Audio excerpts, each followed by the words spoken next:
Hello student, आज का हमारा टॉपिक है विस्तृत आकलन।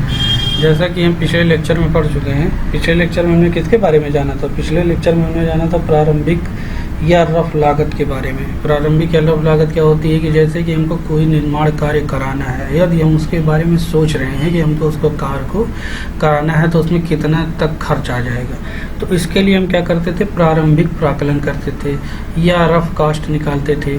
दोनों चीज़ें क्या है? सेम है। तो उसके लिए हम क्या थे? उसके लिए कई विधियाँ थी, जैसे इकाई या पट्टी दर, पूर्ति क्षेत्रफल दर, घनीय दर, प्रतिशत दर। इन सभी से हम क्या करते थे? एक रफ मोटा मोटा हिसाब लगा लेते थे कि हमको इतने रुपए तक हमारा क्या होगा? खर्च आ जाएगा। अब यदि हम उस कार्य को कराना चाहते हैं तो उसके लिए हमको कितने धन की आवश्यकता होगी एक्चुअल में या उसके आसपास, तो उसके लिए हम क्या करते हैं? डिटेल एस्टीमेट को बनाते हैं। तो डिटेल एस्टीमेट में क्या फ़ायदा है? डिटेल एस्टीमेट में ये है कि आप किसी भी कार्य को कराना चाह रहे हैं तो उसमें कितना खर्च आने वाला है, तो उसके लिए एक जो आपका प्लान बन रहा है, जिस परियोजना को आप बनाना चाहते हैं, तो उसका हमको क्या बनाना पड़ेगा? प्लान बनाना पड़ेगा। तो प्लान बनाने के बाद अब उस प्लान के अकॉर्डिंग आप जो देखेंगे विशिष्टियाँ हैं। विशिष्टियाँ होती हैं। विशिष्टियों में क्या पता चलता है कि हम कार्य को किस तरीके से करा रहे हैं, किन सामग्रियों का उपयोग कर रहे हैं। तो इनके द्वारा हम क्या करेंगे? उसके जो परिमाण निकलेगा, परिमाण मतलब क्वांटिटी निकालने के लिए क्या है कि जैसे कि निर्माण कार्य कराना चाह रहे हैं, कोई भवन बनाना चाह रहे हैं, तो भवन बनाने के लिए सबसे पहले हम क्या करेंगे? फाउंडेशन वर्क का कार्य करते हैं। तो फाउंडेशन के लिए हमको क्या करना पड़ेगा? फाउंडेशन के लिए हमको पहले मिट्टी की खुदाई करनी पड़ेगी। तो मिट्टी की खुदाई कैसे होगी? मिट्टी की खुदाई ऐसे होगी कि उसको लंबाई, चौड़ाई और गहराई, इसमें जो है कि इस क्वांटिटी में उसको क्या किया जाएगा? निकाला जाएगा। तो इसको निकालने के लिए हमारे पास कितने मजदूरों की आवश्यकता होगी? इससे हमको क्या करेंगे? जो हमारी क्वांटिटी निकल रही है उसके द्वारा हम ये पता लगा सकते हैं कि हमारे कितने मजदूर यहाँ पर लगेंगे। तो उन मजदूरों की क्या हमको निकाल सकते हैं? मजदूरों की संख्या निकाल सकते हैं। मजदूरों की संख्या निकलने से उनकी क्या है? कॉस्ट हमको पता चल जाएगी कि हमको इस न्यू कार्य कराने के लिए हमारा कितना खर्च आ जाएगा। अब उसके बाद अब हम क्या करते हैं? न्यू खुदाई कार्य के बाद हम क्या करेंगे? सीसी वर्क करेंगे। सीसी करने के लिए हमको उसकी कितनी मोटाई तक हमको सीसी वर्क करनी है। तो ये हमारा क्या है? जो हमारा सेक्शन प्लान और ये ड्राइंग होगा, ड्राइंग में ही क्या होंगे? सेक्शन और प्लान होंगे। तो उनके अकॉर्डिंग हमको कितनी कंक्रीटिंग मोटी करानी है, कितनी चौड़ी करानी है। तो इसके द्वारा हमको क्या? उसकी मटेरियल के बारे में जानकारी मिलेगी, कितना उसमें गिट्टी लगना है, सीमेंट लगना है और उसमें कितने मजदूरों की आवश्यकता पड़ेगी। तो इसके लिए हम क्या करेंगे? डिटेल एस्टीमेट का प्रयोग करते हैं। तो इसी तरीके से आगे का भी जो कार्य हमको कराना है उनके बारे में हमको क्या होगा? इससे जो है पता लग जाएगा। तो इसमें क्या होगा कि जितने भी कार्य होने हैं अगर हम उनकी कॉस्ट निकाल ले रहे हैं तो लगभग हमारा उतना ही खर्च आएगा उसको क्या करने के लिए? बनाने के लिए। तो इसीलिए इसमें क्या है? वास्तविक निर्माण की कॉस्ट के बराबर ही आ जाता है। या क्या हो सकता है? कभी कभी कुछ स्थिति में ज़्यादा भी आ जाता है, कुछ स्थिति में क्या हो सकता है? कम भी आ सकता है। जैसे जैसे आप निर्माण कार्य कराएंगे उस हिसाब से। अब मान लीजिए ज़्यादा कैसे आ सकता है? ज़्यादा ऐसे आ सकता है कि आप निर्माण कार्य करा रहे हैं, आपने जो एस्टीमेट किया था कि मजदूर 200 रुपये या 300 रुपये में आपको मिलेंगे। अगर वो मजदूर आपको 500 रुपये में कार्य कर एक दिन के लिए मिल रहे हैं तो आपकी कॉस्ट क्या हो जा रही है? बढ़ जा रही है। अब उसी तरीके से कोई सामग्री है तो वो क्या है? मान लीजिए कि रेट जो है आपको रेट अधिक मिल रहा है तो आपकी जो है सामग्री क्या हो गई है? सामग्री की वजह से आपका जो प्रोजेक्ट वर्क है वो महंगा हो जाएगा। तो महंगा हो जाएगा। अगर मान लीजिए अगर आपका जो है क्या हो रहा है कि आप कोई भी कार्य करा रहे हैं कि आप ये सोचे कि आप जो है अपने घर में पत्थर लगवाना चाह रहे थे, जो फ्लोरिंग है वो जो है आपके पत्थर की करवाना चाह रहे थे, लेकिन आपने क्या किया? बाद में उसको क्या किया? हटा दिया कि मैं जो है पत्थर की फ्लोरिंग नहीं करूँगा, केवल सिंपल जो है हमारी फ्लोरिंग रहेगी। तो उससे क्या हो जाएगी? हमारी जो ये कॉस्ट हो जाएगी ये रिड्यूस हो जाएगी। तो अब देखिए, जब ये डिटेल कॉस्ट बनाई इसलिए जाती है कि कोई परियोजना लगनी है या कोई जो है प्रोजेक्ट हमको बनाना है तो उसके लिए हमको क्या करना है?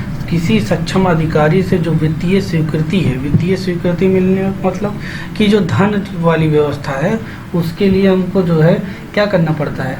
इसकी स्वीकृति लेनी पड़ती है कि जो सक्षम अधिकारी है कि इतने का खर्च हमारी इस परियोजना के लिए आने वाला है, इतनी धन की हमको आवश्यकता पड़ेगी। तो इसके लिए हमको क्या करना पड़ता है, विस्तृत आंकड़न बनाना पड़ता है। सड़क, पुल, भवन आदि सभी के लिए क्या होगा, अलग अलग, क्योंकि सभी में क्या है, सभी का कार्य अलग अलग है। तो इसके लिए हमको क्या करना पड़ता है, ये तो हमको बनाना ही है।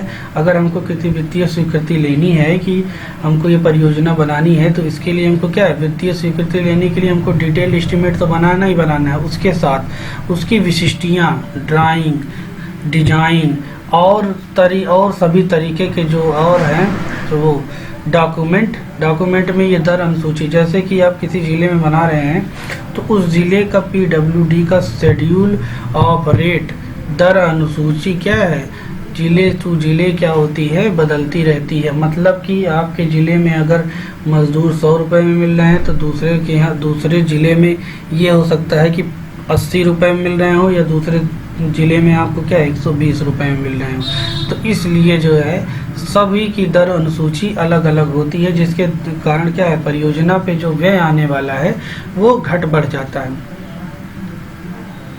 अब आगे हम समझते हैं।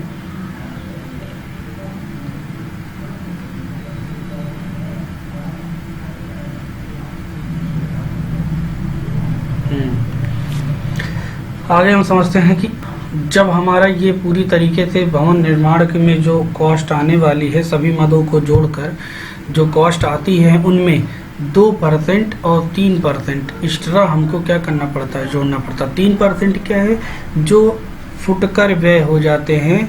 मान लीजिए कोई आपकी मशीन लगी है, मशीन क्या हो गई, खराब हो गई, या कोई आपका यंत्र है, या कोई आपका मान लीजिए वर्क हो रहा है, वो चीज़ क्या हो जा रही है, ख़राब हो गई, तो उसके लिए हमको क्या 3% एक्स्ट्रा जो है जोड़ के रखना पड़ता है।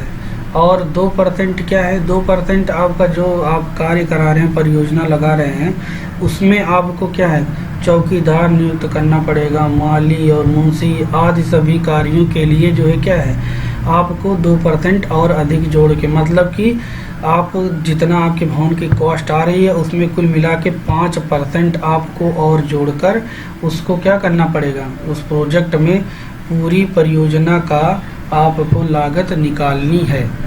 अब इसके अंतर्गत कौन कौन से प्राकलन आते हैं, इसके अंतर्गत पूरक प्राकलन आता है, संशोधित प्राकलन आता है, मरम्मती कार्य एवं अनुरक्षण प्राकलन आते हैं, जो क्या है, निम्न है। अनुपूरक आगणन, अनुपूरक आगणन क्या है, जो कभी कभी कार्य के दौरान हमको क्या करना पड़ता है, चेंजेस करने पड़ जाते हैं। जैसे आप कोई निर्माण कार्य करा रहे हैं, अब उसमें आप चाहते हैं कि कोई कमरा है जिसको आप क्या करना चाहते हैं, बड़ा करना चाहते हैं, या उसको क्या करना चाहते हैं, छोटा करना चाहते हैं। तो अब क्या होगा, आपने तो उस जो डायमेंशन आपके प्लान में दिया है उसी हिसाब से आपको क्या है कार्य कराना है, और उसी हिसाब से आपने क्या किया है, आपका जो लागत आई है वो निकल के आई है। लेकिन अब आपने क्या किया कि उस पार्टिकुलर कमरे को आप क्या करना चाहते हैं, बड़ा करना चाहते हैं, तो उसमें आपको क्या हो जाएगी, कॉस्ट इंक्रीज हो जाएगी। तो इसको करने के लिए आपको क्या करना पड़ेगा, अनुपूरक सप्लीमेंट्री एस्टीमेट बनाना पड़ेगा, जिसके लिए आपको क्या करना है, ये इसलिए ज़रूरी है ताकि आपको भविष्य में अगर आपके कॉस्ट क्यों बढ़ गई इसको आपको दर्शाना होगा, तो आप कैसे बताएंगे कि हमारी कॉस्ट इसलिए बढ़ी थी। तो इसलिए आपको मान लीजिए कमरा बड़ा करना है, तो उसके लिए क्या करना पड़ेगा, अतिरिक्त जो आप ये यहाँ पे चेंज कर रहे हैं इस रूम को बड़ा करने के लिए, उसको आपको क्या करना पड़ेगा, इसमें प्रदर्शित करना पड़ेगा। अब नेक्स्ट क्या है आपका, संशोधित आगणन। संशोधित आगणन क्या है, संशोधित आगणन का ये मतलब है कि जैसे कि आप विस्तृत आगणन बनाए, वही चीज़ जो ऊपर बताया था कि विस्तृत आगणन में जो आपके वो रेट हैं, जो परियोजना की लागत हो कैसे घट बढ़ सकती है। अब इसमें ये देखिए कि यहाँ पर क्या है, पदार्थों का बाजार में ना आना, मतलब जो मटेरियल है वो मार्केट में मिल नहीं रहे, हड़ताल हो गए, दंगा हो गया, या भुखमरी फैल गई, कारखाना बंद हो गया, आंदोलन हो गया, या क्या हो गया, बाढ़ या भूकंप आ गया, या कोई और तरीके की क्या है प्राकृतिक आपदा आ गई। तो इसके कारण आपकी क्या है, जो परियोजना है वो परियोजना का समय क्या हो जाएगा, बढ़ जाएगा। तो जो परियोजना का समय बढ़ेगा तो उसमें आपकी क्या है, उसमें आपके जो खर्च है वो बढ़ जाएगा। अब मान लीजिए कि आप क्या है, कोई मशीन लेके आए हैं, तो मशीन लेके आए हैं तो उसमें आप क्या कर रहे हैं, मान लीजिए कोई मिक्सर लेके आए हैं, मिक्सर लेके आए हैं तो उसका क्या है, हमको रेंट देना पड़ेगा, रेंट देना पड़ेगा। आप जितने दिन तक रखे रहेंगे उसका क्या है, रेंट बढ़ता जाएगा। अब यदि आपका कार्य मान लीजिए 2 दिन में ख़त्म होना था, तो 2 दिन के बजाय आपका कार्य क्या हो गया, 10 दिन हो गया, तो आपको 10 दिन तक का क्या करना पड़ेगा, 10 दिन तक आपका जो खर्च है वो तो आपको उसको देना ही पड़ेगा, जो आपने मिक्सर लाया हुआ है। तो उसके लिए आप क्या करेंगे, जो ये 5 से 10% क्या है हो रहा है, इन सब में जो वृद्धि हो जा रही है, इसके लिए आप क्या करते हैं, रिवाइज्ड करते हैं। अब मान लीजिए कि कोई पदार्थ है, जैसे सीमेंट है, सीमेंट आपने एस्टिमेट किया था कि हमको 300 रुपये बोरे में हमको एक सीमेंट की बोरी मिल जाएगी, लेकिन बाज़ार में उसकी क्या हो गई, उसकी जो डिमांड थी वो बढ़ गई, तो उसका रेट क्या हो गया, बढ़ गया। जब रेट बढ़ गया तो आपके जो एस्टिमेट आपने किया था तो उसमें आपका क्या हो जाएगा, आपका लॉस होगा। तो इसलिए आपको क्या करना पड़ेगा, उसको रिवाइज्ड करना पड़ेगा।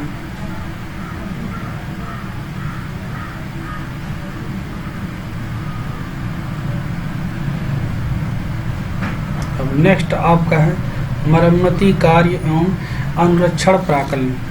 अब भवन के बनाने के बाद उसकी मरम्मत, उसकी देखभाल करने की भी आवश्यकता पड़ती है, जिसके लिए हमको प्रतिवर्ष क्या है, मरम्मती कार्य के लिए प्राकलन करना पड़ता है। इसके लिए मूल संरचना का जो उसमें लागत आई है, जो उसमें क्या है लागत आई थी, उसका 1.5% से अधिक का खर्च हम नहीं कर सकते हैं। बस इसका मेन ये है कि आप क्या, वार्षिक मरम्मती कार्य का प्राकलन संरचना की मूल लागत का 1.5% से अधिक नहीं हो सकता है।